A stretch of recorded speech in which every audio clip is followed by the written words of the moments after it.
Hey everyone, I'm Josh. If we haven't met, I'm one of the leaders here at Van City Church.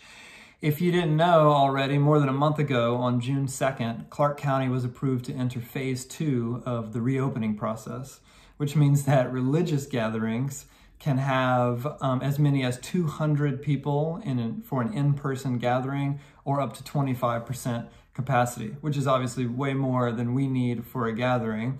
But we've been waiting and trying to figure out and plan the best way to come together in person once again, while upholding all of the state guidelines and going above and beyond to make sure that everyone is safe and that we're looking out for the best interest of the people in our community and obviously our city as well. And what that means is that this Sunday on July 12th, Van City is going to resume in-person gatherings for the first time in a very long time. Obviously, they'll look really different. We're going to have 2 gatherings back-to-back on Sunday night, the first one at 5 p.m., the second at 8 p.m., both of them hosted by our friends at Vineyard Church just down the road.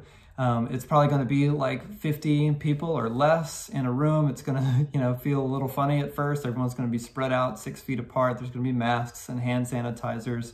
We're working with Vineyard, who feels the same way as us about making sure that we uphold all the guidelines to a T to keep everyone safe. So I'm sure that will feel weird in the beginning, but this is actually a really big deal. We've been talking about this and praying about this for months now. The elders of Van City have been praying and fasting every single Tuesday for months for the time when we can actually come together in a room. And even if it feels a little weird at first, or if it looks a little different, or if it's a small group of us spread out across 2 gatherings, that means that we get worship back in the same place, and we get contemplation and prayer and listening, which is a huge thing. This is a big deal for our church. And we understand that some of you won't be able to join us right away, and that's totally fine. There's no pressure.